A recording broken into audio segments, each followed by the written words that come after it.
Hai halo, Assalamualaikum warahmatullahi wabarakatuh teman-teman. Perkenalkan, saya Wina Hermina, mahasiswa psikologi dari Universitas Proklamasi 45 Yogyakarta. Kali ini saya akan membahas mengenai coping stres dan alternatif cara penanganannya. Mari disimak ya teman-teman. Di dalam kehidupan kita, pasti seringkali kita menghadapi sebuah permasalahan. Dari permasalahan tersebut menjadi suatu tekanan bagi seseorang dan juga dapat menimbulkan stres. Dan teman-teman, tahukah apa itu stres? Menurut Folkman dalam Maswiri 2012, istilah stres mempunyai pengertian gangguan pada tubuh dan pikiran yang disebabkan oleh perubahan lingkungan dan tuntutan kehidupan. Sehingga kita perlu cara untuk mengatasinya.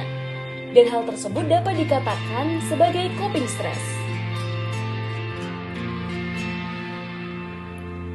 Coping adalah sebuah cara dari individu dalam menyesuaikan diri dengan tuntutan dari lingkungannya dan sebuah usaha untuk meminimalisir kesenjangan antara tuntutan di luar individu dengan kemampuannya. Coping berasal dari bahasa Inggris yaitu cope yang memiliki arti menanggulangi atau mengatasi suatu hal yang sulit dengan baik. Mateni dalam Safaria dan Saputra 2012 menjelaskan bahwa coping sebagai upaya yang bersifat sehat maupun tidak sehat, positif maupun negatif, serta usaha secara sadar maupun tidak sadar untuk mencegah, menghilangkan, atau mengurangi stresor atau memberikan ketahanan yang ditimbulkan oleh stres. Lazarus dalam Folkman 2013 mengemukakan bentuk coping stres terdapat dua macam. Yang pertama adalah strategi coping yang berorientasi pada masalah, biasanya disebut sebagai problem focus coping strategies. Dan yang kedua adalah strategi coping yang berorientasi pada emosi, atau disebut sebagai emotional focus coping strategies.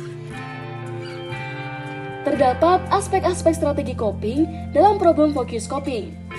Yang pertama, keaktifan diri, yaitu suatu tindakan untuk mencoba menghilangkan atau mengelabui penyebab stres atau memperbaiki akibatnya dengan cara langsung. Yang kedua, perencanaan, yaitu memikirkan tentang bagaimana cara mengatasi penyebab stres, antara lain dengan membuat strategi untuk bertindak, memikirkan tentang langkah upaya yang perlu diambil dalam menangani suatu masalah. Yang ketiga, penekanan kegiatan bersaing. Individu dapat menekan keterlibatan dalam kegiatan bersaing, atau dapat menekan pengolahan saluran bersaing informasi dalam rangka untuk lebih berkonsentrasi penuh pada tantangan dan berusaha menghindari untuk hal yang membuat terganggu oleh peristiwa lain, bahkan membiarkan hal-hal lain terjadi jika perlu untuk menghadapi stresor. Yang keempat, ada kontrol diri, yaitu individu membatasi keterlibatannya dalam aktivitas kompetisi atau persaingan dan tidak bertindak terburu-buru. Dan yang terakhir, yaitu dukungan sosial instrumental, yaitu mencari dukungan sosial seperti nasihat, bantuan, atau informasi. Bentuk coping stres yang kedua, yaitu emotion focus coping, yaitu istilah Lazarus untuk strategi penanganan stres di mana individu memberikan respon terhadap situasi stres dengan cara emosional, terutama dengan menggunakan penilaian defensif.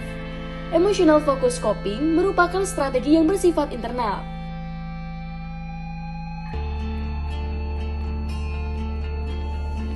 Terdapat aspek-aspek strategi coping dalam emotion focus coping. Yang pertama, ada dukungan sosial emosional, yaitu mencari dukungan sosial melalui dukungan moral, simpati, atau pengertian. Yang kedua, interpretasi positif, yang artinya menafsirkan transaksi stres dalam hal positif harus memimpin orang itu untuk melanjutkan secara aktif pada masalah terfokus di tindakan penanggulangan. Dan yang ketiga ada penerimaan, yaitu sesuatu yang penuh dengan stres dan keadaan yang memaksanya untuk mengatasi masalah tersebut. Yang keempat yaitu penolakan. Penolakan merupakan respon yang kadang-kadang muncul dalam penilaian utama. Hal penolakan ini sering dinyatakan bahwa penolakan berguna, meminimalkan tekanan, dan dengan demikian memfasilitasi coping, atau bisa dikatakan bahwa penolakan hanya menciptakan masalah tambahan, kecuali stresor menguntungkan dapat diabaikan. Dan yang terakhir merupakan religiusitas, yaitu sikap individu dalam menenangkan dan menyelesaikan masalah secara keagamaan. Nah, setelah teman-teman mengetahui apa yang dimaksud dengan coping, kemudian bentuk-bentuk coping stres, maka sekarang kita masuk dalam alternatif cara menghadapi stres. Alternatif cara menghadapi stres yang pertama, yaitu memiliki pola makan yang teratur. Memiliki pola makan yang teratur sangat dibutuhkan oleh tubuh manusia. Makan secara teratur memiliki dampak yang baik dalam mengurangi stres. Maka dari itu, dengan adanya sumber energi yang berasal dari makanan, manusia dapat menjalankan aktivitas secara efektif dan memperbesar kinerja otak dalam menyelesaikan masalah.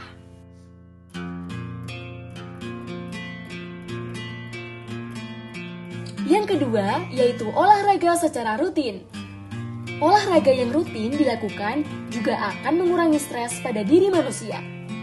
Hal ini disebabkan karena aktivitas berolahraga memiliki manfaat yang banyak. Selain menjaga ketahanan dan kebugaran tubuh, banyak aspek yang masuk dalam aktivitas berolahraga. Salah satunya adalah aktivitas sosial, hiburan, dan pencarian pengalaman yang baru. Selain berolahraga, mengkonsumsi air mineral juga dapat menjadi alternatif untuk mengurangi stres. Konsumsi air mineral yang teratur akan memberikan dampak positif bagi tubuh kita. Dengan adanya konsumsi air mineral dengan teratur, maka peredaran darah dalam tubuh akan menjadi lebih lancar. Selain itu, manfaat yang dirasakan adalah sirkulasi oksigen menuju otak akan semakin teratur. Hal ini adalah upaya sederhana dalam mengurangi stres pada diri kita.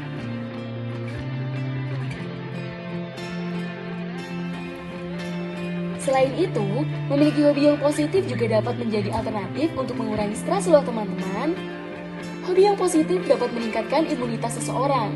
Dengan adanya hobi positif, seseorang dapat menyalurkan segala sesuatu ke dalam hobi yang sedang ditekuni. Maka dari itu, seseorang yang memiliki hobi cenderung lebih resisten dalam menghadapi stres dalam dirinya.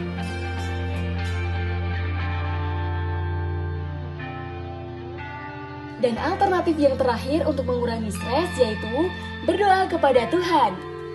Kegiatan religi adalah sebuah hal yang positif. Berdoa kepada Tuhan terbukti ampuh dalam mengurangi stres dalam diri. Seseorang yang religius cenderung lebih tahan dalam menghadapi stres daripada orang yang kurang religius.